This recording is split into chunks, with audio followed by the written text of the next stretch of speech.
देखिए, जो आज टॉपिक हम पढ़ने जा रहे हैं वो है दीर्घवृत्त, मीन्स इलिप्स।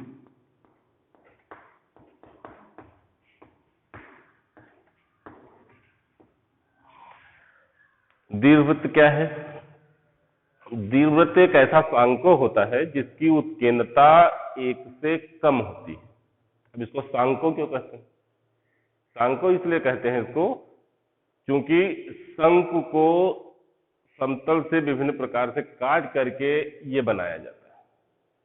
तो जो भी वक्र शंकु से समतलों को समतल से विभिन्न विधियों से काट करके बनाए जाते हैं उनको सांको कहते हैं। जैसे वृत्त है, अधपरवलय है, दीर्घवृत्त है, ये सबके सब सांको कहलाते हैं।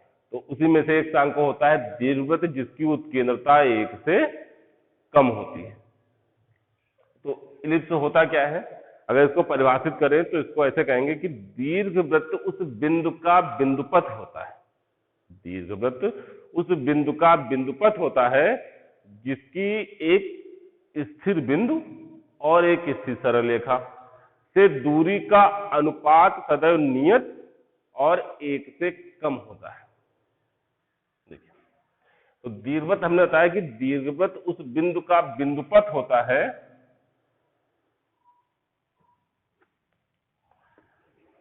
ये अक्ष है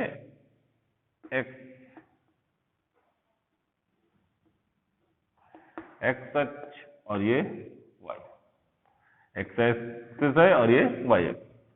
तो अभी हमने क्या बताया कि दीर्घवृत्त उस बिंदु का बिंदुपथ होता है। अगर इस बिंदु की बात करें तो इस बिंदु का पथ अगर ऐसा है, किस प्रकार से कि जिसके एक स्थिर बिंदु और एक स्थिर सरल रेखा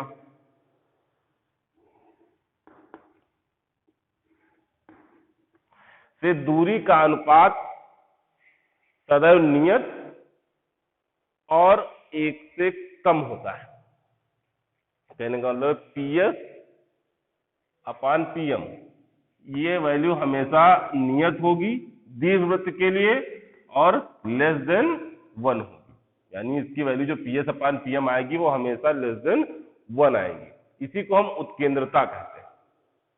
तो दीर्घवृत्त क्या हुआ? दीर्घवृत्त उस बिंदु का बिंदुपथ होता है, उस बिंदु का बिंदुपथ होता है जिसकी एक स्थिर बिंदु और स्थिर सरल रेखा से दूरी का अनुपात सदैव बराबर रहता है। कहने का मतलब अगर हम इस बिंदु की बात करें तो ये दूरी, अगर इसको हम पी डैश मान लें तो पी डैश एस और पी डैश एम, ये दूरी यानी इसकी इस बिंदु से दूरी और ये दूरी यानी P dash S upon P dash M dash, ये भी दूरी नियत होगी। यानी जितनी वैल्यू इसकी आएगी वही वैल्यू इसकी भी आएगी क्योंकि नियत है, और ये वैल्यू हमेशा एक से कम आएगी। यानी इस दीर्घवृत्त के लिए जो वैल्यू इसकी होगी वही वैल्यू इसकी होगी। तो दीर्घवृत्त उस बिंदु का बिंदुपथ हुआ जिसकी एक स्थिर बिंदु और स्थिर सरल रेखा से दूरी का अनुपात सदैव नियत रहता है और एक से कम होता है। तुमने बताया कि ये जो अनुपात है इसी को हम उत्केंद्रता कह देते हैं, इसेंट्रिसिटी। फिर बात आती है ये स्थिर बिंदु की, तो इस स्थिर बिंदु को हम नाभि कहते हैं, दीर्घवृत्त की नाभि कहते हैं।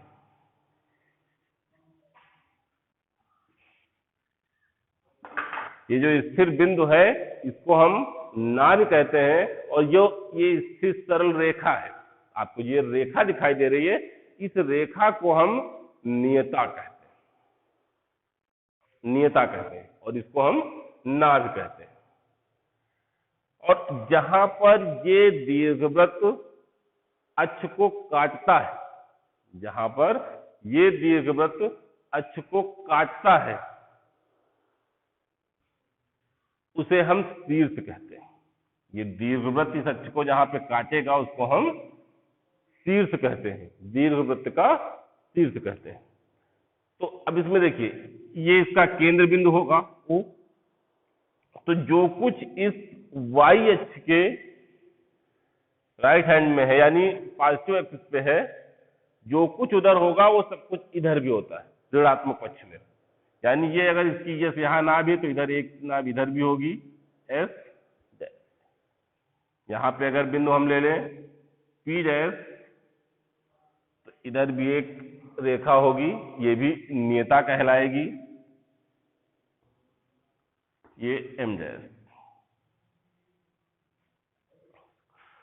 तो ये चीज समझ में आई, P डैश S डैश और ये P डैश M डैश, जो इधर होगा वो इधर भी। तो अब ये S यस डैश, अब देखिए इनके निर्देशांक क्या, मतलब इसके सूत्र क्या है, निर्देशांक क्या है। तो सबसे पहले बात करते हैं नाभ की।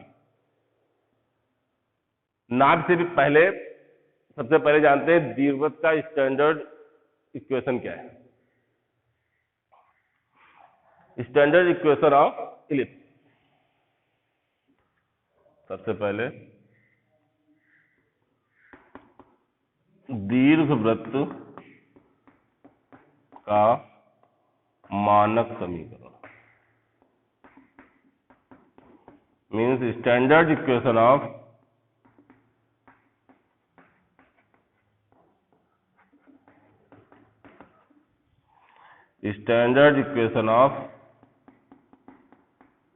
इलिप्स। ये होता है x square upon a square plus y square upon b square equals to 1। ये होता है x square upon a square plus y square upon b square equals to 1। ये होता है स्टैंडर्ड इक्वेशन। दीर्घवृत्त का जो स्टैंडर्ड इक्वेशन होता है वो होता है x square upon a square plus y square upon b square equals to 1, जहां b square is equal to a square 1 minus e square. अब इसमें जो ये दूरी होती है ये ए है, ये जो दूरी है ये वी है, ये दूरी ओ ए भी ए है और ये भी दूरी ओ ए डैश भी ए है। ऐसे ही ओ बी बी है और ओ बी डैश भी बी होगी। तो ये और ये जो ई है ये उत्केंद्रता भी जो हमने बताई थी वो है इसेंट्रिसिटी। तो सबसे पहले इसकी बात नाभ की करते हैं। तो नाभ के निर्देशांक होते हैं ए ई कामा 0। तो उसके ए ई कामा 0 है तो इसके निर्देशांक हो जाएंगे माइनस ए ई कामा 0। ए ई कामा 0 और यानी दो नाभियां हुई, एक ए ई कामा 0 और दूसरी माइनस ए ई कामा 0। तो ये नाभियां निकल के आई सबसे पहले कि दीर्घवृत्त की नाभियां फोकस, ये हो गया प्लस माइनस ए ई कामा 0, प्लस माइनस ए ई कामा 0। दूसरी बात हमने बताया शीर्ष की, कि शीर्ष क्या होता है, जहां पर ये वक्र यानी दीर्घवृत्त अक्ष को काटता है वो बिंदु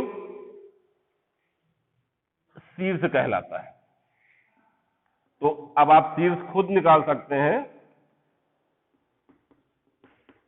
आप स्वयं शीर्ष निकाल सकते हैं। ये दूरी अगर ए है तो इसके निर्देशांक होंगे ए कामा 0 और इसके निर्देशांक होंगे माइनस ए कामा 0, यानी इसके निर्देशांक हो गए दो शीर्ष हुए प्लस माइनस ए कामा 0। तो नाभियां हो गई, शीर्ष हो गई। फिर बात आती है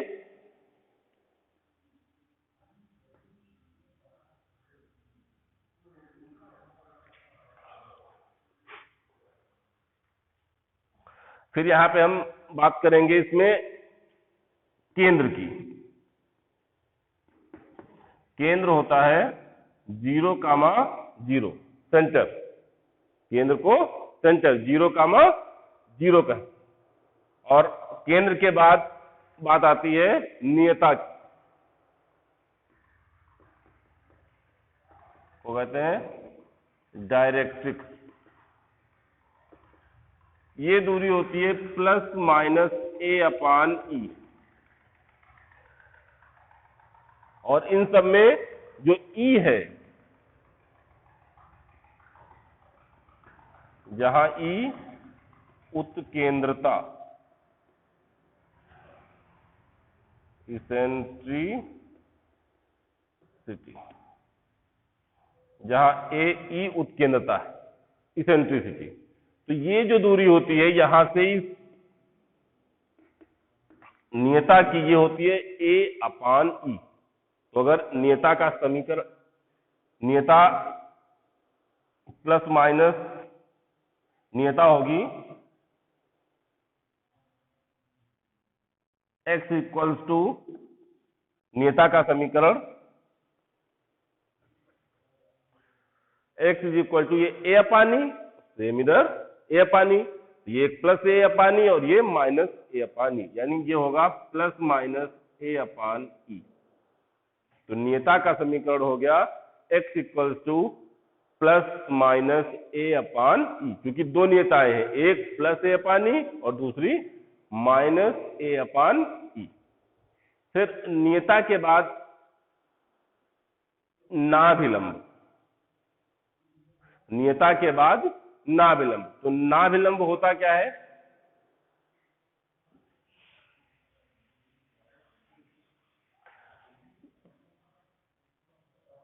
नाभि से जाने वाला, नाभि से जाने वाली और अक्ष पर लंब रेखा को हम नाभिलंब कहते हैं। नाभि से होकर जाने वाली, नाभि से होकर जाने वाली और अक्ष पर लंब रेखा को, यानी नाभि से होकर के जाए और इस पर लंब भी हो, तो हम इसको नाभिलंब कहेंगे। और सिर्फ नाभि से होकर के जाए, जैसे नाभि से होकर के तो ऐसे भी जाया जा सकता है, तो ये नाभिलंब नहीं होगा, ये नाभीय जीवा कहलाएगी। जब ये नाभि से होकर के केवल जाएगा तो ये नाभीय जीवा होगी। लेकिन जब यही नाभीय जीवा लंब हो जाए अक्ष पे, जब यही नाभीय जीवा इस अक्ष पर लंब हो जाए, तो इसको हम कहते हैं नाभिलंब। नाभिलंब क्या हुआ? नाभि से होकर जाने वाली और अक्ष पर लंब रेखा को हम नाभिलंब कहते हैं। तो नाभिलंब की लंबाई क्या होती है? नाभिलंब यानी latus rectum. Latus rectum means नाभिलंब की लंबाई होती है 2v²/a, क्योंकि ये जो दूरी होती है ये v²/a और ये भी b²/a, ये प्लस b²/a और ये माइनस b²/a, क्योंकि ये ऋणात्मक। तो ये नाभिलंब की लंबाई हो गई 2b²/a। ठीक है। फिर बात आती है, दो नाभियां हैं चूंकि, तो नाभियों के बीच की दूरी, नाभियों के बीच की दूरी, ये आप बता सकते हैं कितनी होगी? ये दूरी, इसके निर्देशांक ए है, तो ये दूरी इसका मतलब ए है और ये भी दूरी ए है, तो ए प्लस ए यानी मीन्स 2a। ठीक है, ये इसके फार्मूले हो गए, ये यहां पे इसके फार्मूले हो गए। ठीक है, कुछ फार्मूले और भी हैं, देखते हैं। फिर इसमें दो एक्सिस है यहां पे, एक ये दीर्घ अक्ष है और ये छोटा दिखाई दे रहा है यानी लघु अक्ष। एक होता है लघु अक्ष यानी मेजर एक्सिस। मेजर एक्सिस यहां पे कितना है? ये दूरी a है और ये दूरी भी a, तो ये मेजर एक्सिस टोटल कितना हो गया? 2a। फिर एक है लघु अक्ष, ये दूरी a जाए, और एक ये दीर्घाक्ष होगा, ये दीर्घाक्ष। फिर आता है लघु अक्ष यानी माइनर एक्सिस, माइनर एक्सिस ये होता है 2b। ये दूरी है v डैश, ये जो दूरी है b डैश, ये दूरी हो जाती है b डैश। ये माइनर एक्सिस 2b और ये दीर्घाक्ष यानी 2a यानी मेजर एक्सिस। तो एक बार फिर से समझ लीजिए। सबसे पहले हमने बताया दीर्घवृत्त क्या होता है, एक ऐसा सांको है जिसकी उत्कीर्णता 1 से कम होती है। दूसरे शब्दों में कहें तो दीर्घवृत्त उस बिंदु का बिंदुपथ होता है, उस बिंदु का बिंदुपथ होता है जिसके एक स्थिर बिंदु और स्थिर सरल रेखा से दूरी का अनुपात हमेशा नियत और 1 से कम होता है। इस स्थिर बिंदु को हम नाभि फोकस कहते हैं और इस स्थिर सरल रेखा को हम डायरेक्ट्रिक्स यानी कि नियता कहते हैं। इसके बाद बात आती है standard equations of ellipse means x square upon a square plus y square upon b square equals to 1, जहां b square equals to a square 1 minus b square. E क्या है, उत्कीर्णता इसेंट्रिसिटी, जिसकी वैल्यू हमेशा 1 से कम होगी। फिर नाभि आती है, दो नाभियां हैं ये पढ़ चुके, ए कामा 0 और माइनस ए कामा 0 मीन्स प्लस माइनस ए कामा 0। शीर्ष जो है वो वर्टिसेस होंगे प्लस माइनस ए कामा 0। केंद्र मूल बिंदु होगा 0 कामा 0। नियता एक ए अपान ई ये दूरी है और ये दूरी माइनस ए अपान यानी दो नियताएं हो गई प्लस माइनस ए अपान ई। नाभिलंब की लंबाई 2b स्क्वायर अपान ए। नाभिलंब क्या है, लचस रेक्टम, नाभि से होकर जाने वाली और अक्ष पर लंब रेखा को हम नाभिलंब कहते हैं और नाभियों के बीच की दूरी 2ae होती है। अब यहाँ पे एक चीज और समझ लेना बहुत अनिवार्य है कि ये जो हमने सारे फार्मूले बताए, इक्वेशन बताई, ये सब तब है जब a ग्रेटर देन b होगा। जब a ग्रेटर देन b होगा तब ये सारे फार्मूले लगेंगे, यानी a की वैल्यू b से बड़ी होनी चाहिए। a की वैल्यू b की वैल्यू से बड़ी होगी तब ये सारे फार्मूले लगेंगे। ठीक है, यानी दीर्घाक्ष 2a होगा और लघुवक्ष 2b होगा। ठीक है, तो यहां पे हमने पढ़ा कि ये फार्मूले तब लगेंगे जब a ग्रेटर देन b है। ठीक है, अब अगर यहां पे a लेस देन b हो जाए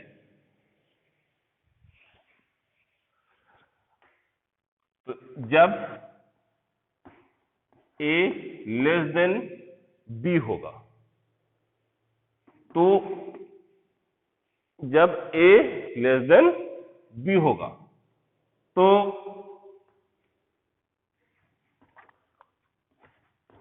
मानक समीकरण वही रहेगा, दीर्घवृत्त का मानक समीकरण x square upon a square plus y square upon b square is equal to 1। और जहां पे जो बी स्क्वायर है और ए स्क्वायर है वो दोनों बदल जाएंगे, यानी अब हो जाएगा a square is equal to b square 1 minus e square. A और बी के स्थान आपस में बदल जाएंगे, यानी जब बी बड़ा हो गया ए से तब जो फिगर बनेगा वो कुछ ऐसा होगा, इसका इस रूप में होगा, यानी लघुवक्ष 2b हो जाएगा, यानी दीर्घाक्ष जो है, जो दीर्घाक्ष है वो 2b हो जाएगा और जो लघुवक्ष है वो 2a हो जाएगा। ये दूरी a होगी और ये दूरी a, तो ये लघुवक्ष 2a हो जाएगा। सारे फार्मूले इसी प्रकार से बदल जाएंगे। जैसे नाभियां हो जाएंगी 0 कामा प्लस माइनस बीई, यहाँ प्लस माइनस ए कामा 0 था, अब 0 कामा कि अब वाई अक्ष पे बन रहा है। ऐसे शीर्ष, अब ये जब बी और ये हो गए तो इसके निर्देशांक पता थे, अब ये हो जाएंगे 0 कामा प्लस माइनस बी, केंद्र वही रहता है 0 कामा 0, नियता बदल जाएगी, नियता y इज इक्वल टू हो जाएगी प्लस माइनस वी अपान ई। नाभियां ये हो जाएंगी, शीर्ष ये हो जाएगा, नाभिलंब की लंबाई, नाभिलंब की लंबाई 2a² अपान, तो इस तरीके से फार्मूले बदल जाएंगे। कब? जब a लेस देन b होगा, यानी जब a की वैल्यू b से छोटी होगी तो दीर्घवृत्त का मानक समीकरण ये होगा, और a² is equal to b² 1 minus e² होगा। यानी देख रहे हैं a और b के स्थान बदल गए। कब? जब a छोटा हो गया b से। नाभियां 0, प्लस माइनस b हो गई, केंद्र 0, हो गया, शीर्ष 0, प्लस माइनस b, नेता y is equal two plus minus b अपान ई, नाभिलंब की लंबाई 2a² अपान